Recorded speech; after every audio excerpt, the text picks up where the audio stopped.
Bonjour, bienvenue dans ce nouveau numéro de Nova-sur-Mer, ici à bord du bassin d'Arcachon. On va vous parler de voile, de course au large, de Vendée Globe avec deux petits gars qui ont commencé ici, je crois. Hein. Absolument, Yannick Bestaven, vainqueur du Vendée Globe. C'est évidemment plus la peine de vous présenter. Arnaud Boissière-Cali, premier marin à avoir bouclé 4 tours du monde en solitaire sans assistance. Voilà, et c'est bien ici, au cercle de la voile d'Arcachon, que tout a commencé pour vous deux. Bah ouais, on a commencé avec Yannick, on s'est tiré la bourre ensemble avec les autres, et puis du coup ça nous rappelle des bons souvenirs dans nos racines ici. Ouais, ça fait plus de 30 ans qu'on se connaît avec Ali, on a tiré nos premiers bords sur le bassin, au cercle de voile d'Arcachon. Et c'est toujours un bonheur de revenir ici, c'est comme il dit, c'est nos racines. On est des Arcachonnais du bassin et c'est un bonheur d'y revenir. Bon, on va parler de tout ça pendant l'émission. En attendant, on va rejoindre Tanguy qui est avec un autre monsieur qui a été un peu votre parrain. On y va. Et oui, donc je suis avec Yves Parlier. Yves, bonjour, merci d'être là aujourd'hui, mais en même temps, c'était pas un gros effort de venir voir ces deux-là? Bah non, déjà je suis chez moi, ouais. Et puis c'est un immense plaisir. Tu étais à l'origine avec eux, on l'a dit un petit peu, leur parrain. Il s'est passé quoi, plein de choses? Bah oui, donc ils ont démarré la voile ici et puis Aquitaine Innovation, notre équipe, c'était un peu la porte pour le large.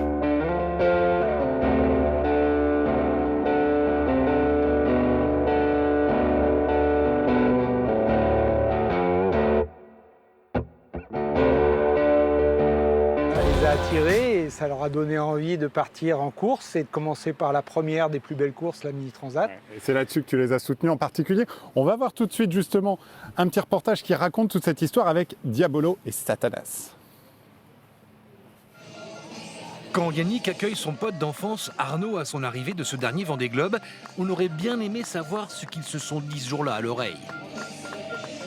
Parce que depuis leur adolescence, beaucoup d'eau a coulé sur les ponts. Aujourd'hui, l'un a gagné l'Everest des mers, l'autre a bouclé son 4e tour du monde en solitaire. Un coup d'œil dans le rétro et nous voilà en 2000, sur le bassin d'Arcachon, là où leur vie de marin a commencé. Là aussi où leur premier défi a vu le jour, construire eux-mêmes leur bateau pour la Mini Transat, un an plus tard. Début avril, on a commencé le chantier et en fait, ça fait 3 mois qu'on bosse sur le bateau, on est pratiquement prêt à le mettre à l'eau, donc déjà pour nous c'est bien d'avoir fait tout ce travail en 3 mois. Quoi. En général, il faut compter 4 mois pour ce genre de construction.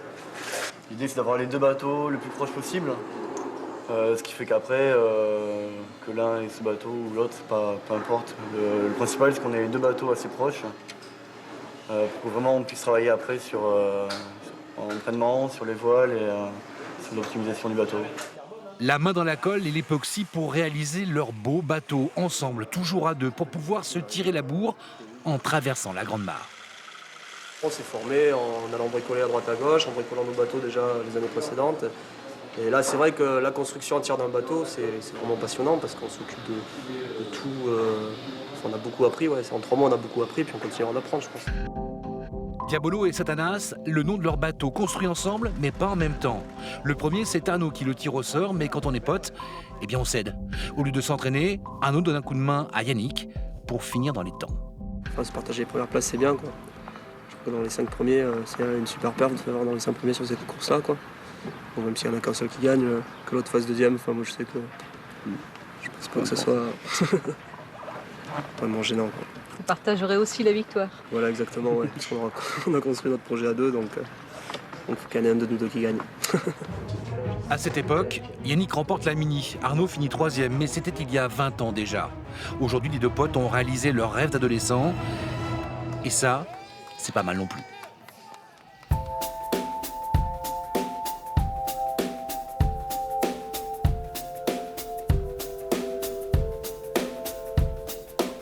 Comment on était quand on était jeune, Pierrot? Ah putain. Toi qui nous as connus Studieux. en plein développement. C'est vrai. Studieux, assidu, C'est vrai aussi. se couchant tôt. Aussi. Et aussi. Tôt, 6h du mat, c'est Voilà. Il y avait quand même la belle équipe à l'époque. Hein. Tu vois, il a mûri à force. La tête brûlée, c'est fini. Enfin, Oui. je fais attention maintenant. Oui. Je suis raisonnable. J'ai toujours fait attention. Chasse naturelle, Oui. chasse naturelle, revient au galop. Ça fait combien de transats maintenant depuis? Je sais pas compter. Tu les comptes ou pas? Bah, je les compte, ouais. Peut-être que ça va faire, quoi. 27. Moi, Je me demande, tu franchis grâce à l'équateur, lui, j'en ai je fait compte une, moi, c'est tout. Ah oui, c'est vrai, on a fait une ensemble avec Jean-Philippe. Boston, les Sables. Ben, je me suis tellement régalé avec eux quand ouais, ils m'ont fait beaucoup rire en fait. Hein. Je le montrais pas à l'époque, je pense. Et au moment où je gueulais un peu, mais lui, son 4e Vendée Globe, Yaya gagné le Vendée Globe. Enfin, franchement, en partant d'ici, il faisait que de la planche, hein, lui. Hein. Il était un véliplanchiste. Le bateau, ça te tentait pas trop à l'époque. Ouais, pas de la fun quoi. Ouais, Je crois que ça allait moins vite ouais. que le fun board.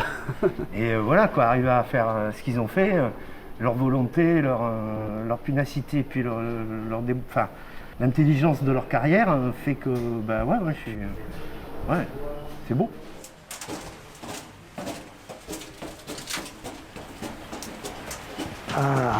Les voilà les larrons. Oh Yves, ça va? Eh ben alors, Ça va champion? comment tu vas? C'est toi notre maître. Salut Yannick. Alors, c'est plaisir Bravo putain, en vrai, trop fort.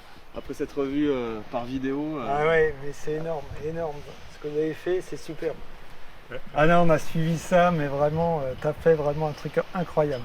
Ah là, je me disais Comment que on regarde une course comme ça quand on les connaît aussi bien, quand ben, on les a vus tous tout les- petits? tous les points, même celui de 5h du matin, je le loupais pas. Bah, j'ai beaucoup pensé à toi, je me suis dit quand j'avais des petits problèmes, parce que t'as tous les jours des problèmes sur le Vendée, je me suis dit, attends mais il a remis la main en place si tu veux, donc toi c'est rien à côté, tu continues, avance quoi. Ouais, mais t'as rien lâché, puis quand les autres te sont passés devant, là, il a fallu se remotiver, ça a dû être dur, quoi. Ouais, Ça a dû c'est être dur. très dur, ça. Et là, quand je t'ai vu partir au nord, et quand j'ai vu l'empannage, que t'étais en lay-line, et que les autres, ils tricotaient vent arrière, t'étais hyper loin au classement, j'ai dit c'est bon, là. Moi j'étais en 5e position, je fais ce bord là parce que j'ai plus grand chose à perdre et puis météorologiquement il y a tout qui me pousse à y aller et je savais que j'allais revenir sur le podium, après de la gagner peut-être pas. J'ai toutes les alarmes qui sonnent à bord parce que je suis toilé comme il faut et voilà, et le bateau il a 24 nœuds, il vole sur l'eau et comme tu dis à chaque classement c'est par centaines de milles que ça tombe et je reviens jusqu'à l'arrivée quoi. L'un et l'autre, est-ce qu'il y a des moments où vous avez pensé à Yves pendant cette course et pour vous dire quoi? Ah bah ouais, moi j'ai beaucoup pensé, comme disait Yannick, son fameux coup à Ellie Stewart quand il remate tout seul, c'est improbable quoi. C'est pour ça que tu te dis quand t'as un point à bord. Rappel parce que tout le monde s'en souvient pas. Hein. Yves le Vendée Globe où il démate, en fait il dit j'abandonne pas, je vais à Ellie Stewart, donc c'est un peu Yves Parlier quoi. Il fait mouillage, il descend son mât, il bricole, il rallonge son mât avec un morceau de mât.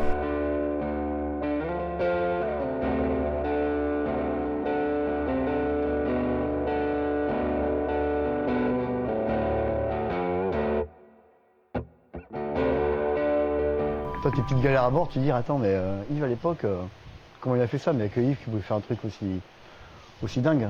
J'ai même regardé au large de l'Istillward la petite baie où il s'était arrêté sur la carto, essayer de retrouver. Voilà, j'adore cette histoire et elle restera dans les grandes histoires légendaires du Vendée Globe. Et alors ce parrainage, Yves, qui existe donc depuis l'origine, là il a pris toute sa dimension finalement. Ben ouais, c'est les élèves qui dépassent le maître, voilà, donc la boucle est bouclée. Et je suis très fier de ce qu'ils ont fait et du parcours qu'ils ont fait. Et surtout, je suis hyper heureux pour Yannick parce que c'est vrai que ça a été dur pour toi. Tu as fait peu de courses, mais tu en as gagné plein.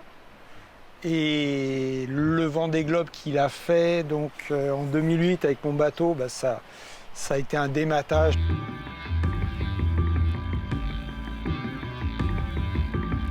Qu'il ait décroché Maître Coq et qu'il ait pu acheter ce bon bateau.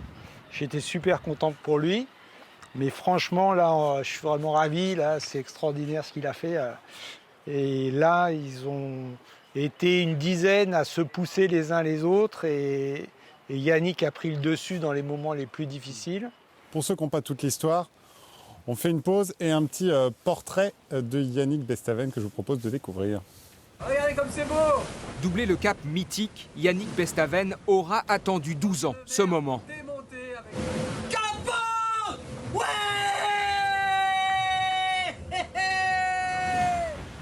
La deuxième tentative aura été la bonne, car pour sa première participation au Vendée Globe, en 2008, aux premières heures de la course dans le golfe de Gascogne, un dématage met fin brutalement à tous ses espoirs de tour du monde en solitaire. Il y a un sentiment C'est dur, ouais, je sais pas, j'aurais mieux fait de de rester chez moi quand il y a eu des problèmes cet été avec les sponsors et tout ça. Je crois que j'ai l'impression d'avoir un peu bataillé pour rien, quoi. Le coup est rude, mais le navigateur ne baisse pas les bras. Il repart naviguer en classe 40 et sort vainqueur de la Transat Jacques Vabre en 2011 et en 2015. C'était stressant quand même avec l'avance qu'on avait avant le poteau noir et puis 300 000 où on se la voyait belle, si tu veux. Ah, ils n'ont pas arrêté de revenir à chaque fois, quoi. C'était un scénario catastrophe à chaque fois. Autre moment fort, 2014, avec une route du Rhum qu'il termine à la 4e place. Cette niaque, cette passion pour la navigation, ce Rochelet d'adoption originaire d'Arcachon l'a toujours eu. En 2001 déjà, il s'engageait dans la Mini Transat et la remportait sur un bateau construit de ses mains, car Yannick Bestaven est non seulement skipper mais aussi ingénieur de formation. En 2009, après son infortune au Vendée Globe, il crée cet hydrogénérateur qui permet d'ailleurs aujourd'hui d'alimenter en énergie tous les IMOCA de la course. Navigateur, entrepreneur, un profil qui séduit toujours autant ses soutiens et il croit en lui depuis le début de cette aventure du Vendée Globe 2020. Avant le départ, avec Yannick, on a dit dans les 10 c'est bien, dans les 5 c'est très bien et sur le podium il faudra qu'il y ait des avaries ou des choses comme ça parce qu'on savait qu'il y avait 8 bateaux neufs quand même au départ. Mais effectivement c'était quand même dans un coin de la tête. Pour qu'on puisse poser cette hypothèse là, c'est qu'on l'avait dans le coin de la tête, ouais. Il y a 12 ans, Yannick Bestaven voyait son rêve s'envoler. Aujourd'hui, il prend sa revanche, il a mené la course durant près d'un mois et il inscrit son nom dans l'histoire du Vendée Globe avec la satisfaction d'avoir toujours profité de chacun de ces instants passés en mer. Et ça fait combien de temps qu'on n'a pas navigué tous les trois ensemble? Alors c'est un riz inter, c'est ça?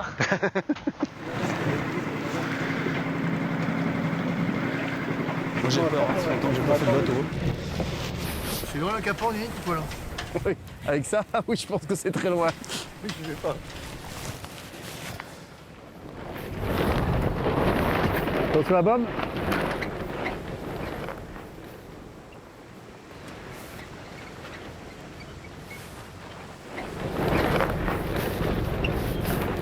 C'est un peu le moment où je vais prendre un cours de voile, avec en plus une reconstitution de ligue dissoute. Donc Yannick Bestaven, évidemment, Arnaud Boissière, et Romaric Meusser qui faisait partie de la bande à l'époque, architecte naval, qui a fait partie du team anglais pour l'America's Cup. Cali les deux, ça va. Normal ça. Vas-y, tu peux l'offrir.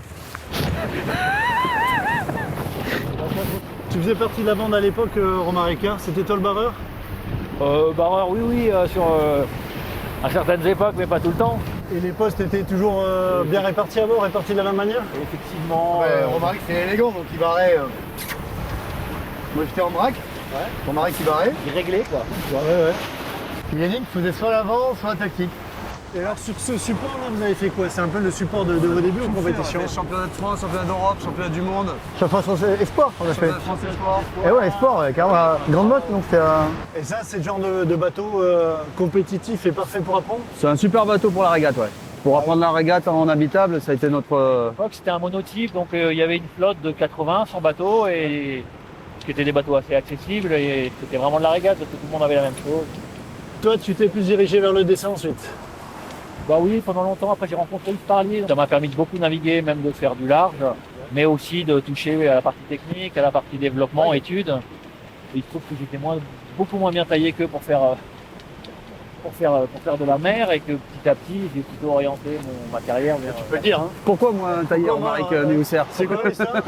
Raison stomacale, Raison stomacale. Ça fait mal de mer, hein. Voilà. Vous vous êtes fait peur parfois sur ce type de support, ouais? Ah ouais, moi j'ai dématé Hendaye avec Benoît Charon, et en plein empannage j'ai pris le mât sur la tête, ouais. Ça m'a bien assommé, et ouais, il y a eu des moments rock'n'roll, ouais. Et sur ce Vendée, particulièrement, les deux, c'était quoi les deux plus grosses galères? Toi, c'est Arnaud, il a fallu que tu montes en haut du mât, problème de ouf? Ouais, c'est un moment où t'as pas le choix. Ça fait à peu près 1 heure que je suis là-haut en train de bricoler. Voilà. Il y a une belle vue. Salut! Ça va en bas? Je faisais pas le malin, même si au moment où je me filme, je suis un peu le pitre. C'est ma marque de fabrique, je faisais vraiment pas le malin et c'était un peu chaud à ce moment-là. Ouais. Et toi Yannick? Le moment le plus dur moi, auquel j'ai repensé, c'était surtout les recherches de Kevin. Ça a été faire demi-tour auprès, dans une mer formée pour aller chercher un copain dans son radeau de survie, dont le bateau est coulé. Ça a vraiment été un moment en galère, quoi. Dans quel état d'esprit on est quand on cherche un copain qui a plus son bateau? On essaie de faire tout ce qu'il faut pour essayer de le retrouver, de le repérer. Et à un moment donné, quand sa balise n'aimait plus, on pense qu'il n'y a plus aucune chance parce que Jean Le Cam, il a raté le sauvetage à la tombée du jour, à la tombée de la nuit. Et dans les mers du Sud, en pleine nuit, dans un radeau de survie, on a peu de chances de survivre. Et donc j'ai cru à un moment donné qu'on ne reverrait pas Kevin. Donc l'état d'esprit à bord, il est compliqué, quoi.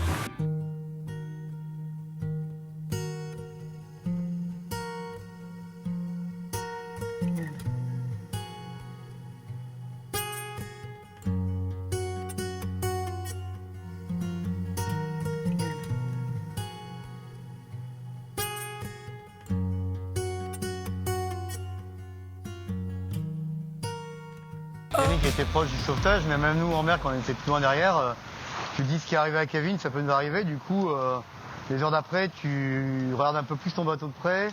Les manœuvres, tu les fais différemment. Et puis c'est ça qui est chouette sur ce Vendée Globe là, c'est qu'on était tous solidaires. On a tous, à chaque pépin d'un autre concurrent, on s'est envoyé des petits messages. D'une manière générale, on était hyper solidaires et ça, c'est une belle image à retenir de ces Vendée Globe là aussi. Alors vous l'avez dit, il n'y a rien de pire que de faire naufrage.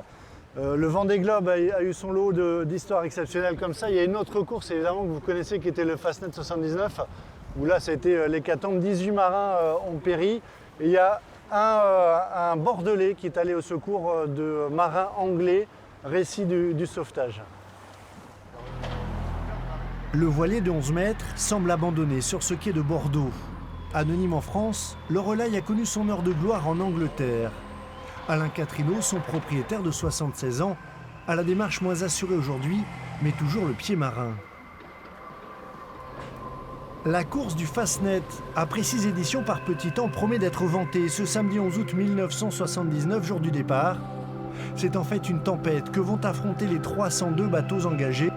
Un vent de force 8 à 9 surprend les concurrents en pleine nuit. La mer était très mauvaise, avec de gros creux et des vagues déferlantes. L'anémomètre s'est bloqué à 65 nœuds. On a eu 6-7 heures intenses. Le bateau s'est couché au moins 4 fois, je crois, sans voile, sans rien. Comme ça, chaque le mât dans l'eau et est revenu. La nuit vire au tragique. Des feux de détresse sont lancés de toutes parts. Le Relaye se déroute sur l'un d'eux. 7 marins anglais ont trouvé refuge sur un radeau de survie. Leur bateau, le Griffin, a sombré. On est passé à côté d'eux. Il y en a un qui s'est jeté à l'eau pour nous attraper, mais c'était la folie. Et après, on a fait baisser la voile. Et j'ai mis le moteur en route. Et on a essayé de virer de bord pour revenir vers eux. Et là, on a mis plus d'1 heure, 1 heure et demie. Et heureusement, il y a un équipier qui a lancé un bout qu'ils ont attrapé. Et ils sont venus se mettre à couple de nous. Et là, ils ont commencé à monter, mais un peu à la pagaille. Le radeau est perdu. 3 hommes accrochés au bastingage restent à sauver.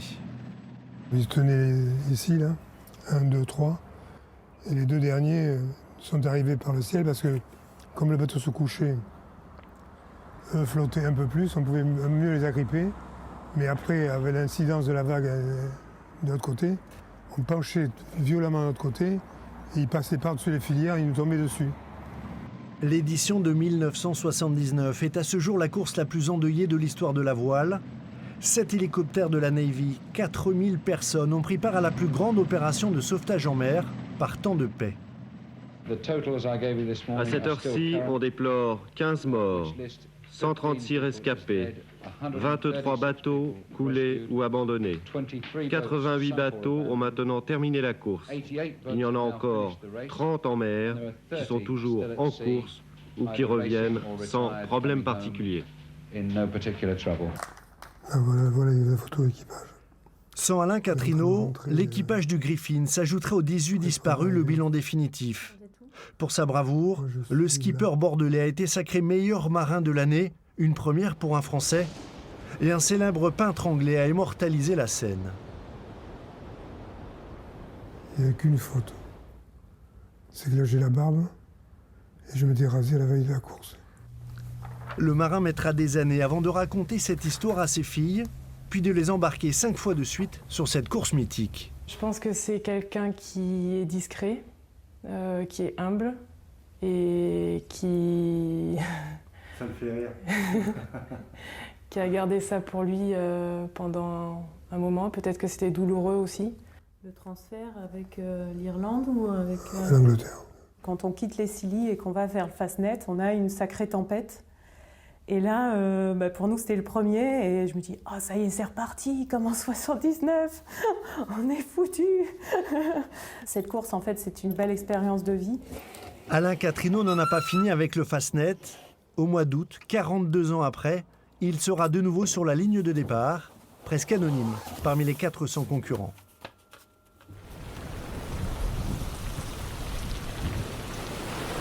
Bon les gars, vous m'emmenez où là? Chez Olive Laban, les huîtres à Arcachon, le paradis. Donc là, vous m'emmenez manger des huîtres. C'est ça, d'Arcachon, du bassin. Les Arcachonnais m'amènent manger des huîtres, moi, qui suis issu du bassin Marais-Oléron. Ça va être bataille. Tu vas voir, c'est un peu pareil. Tant mieux, tant mieux.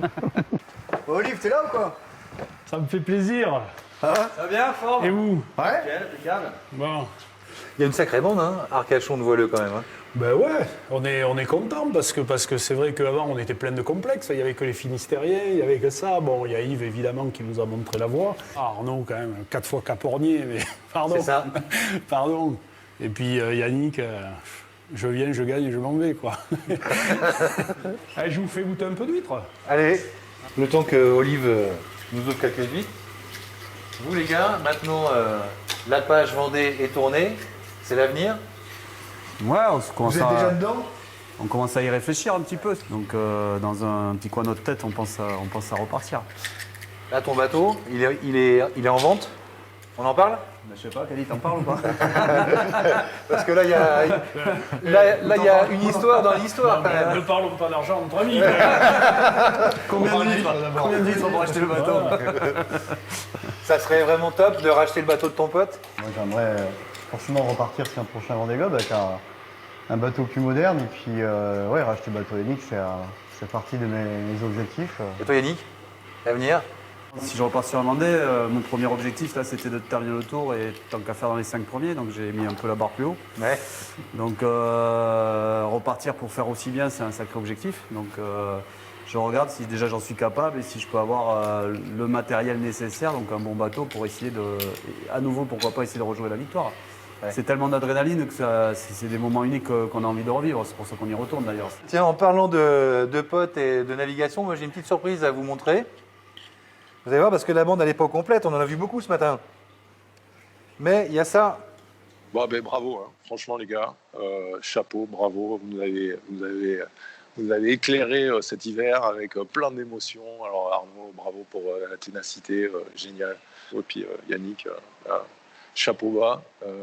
Vraiment, pendant on t'a suivi pendant tout le voyage. Bon, bravo, les gars, super. Philippe Presti. Une référence, quand même. Quand même. Donc, ouais, l'entendre dire bravo, ça fait plaisir parce qu'on a navigué ensemble à l'époque en classe 8. Et il faut savoir quand même que c'est Monsieur Coupe américain. Hein. Si les Américains ont gagné, c'est beaucoup grâce à Philippe. Et si les Italiens sont en finale contre les Néo-Z aujourd'hui, c'est certainement aussi beaucoup au travail de Philippe. Parce que le monsieur, quand même, il a remporté l'America's Cup en 2001 et 2008.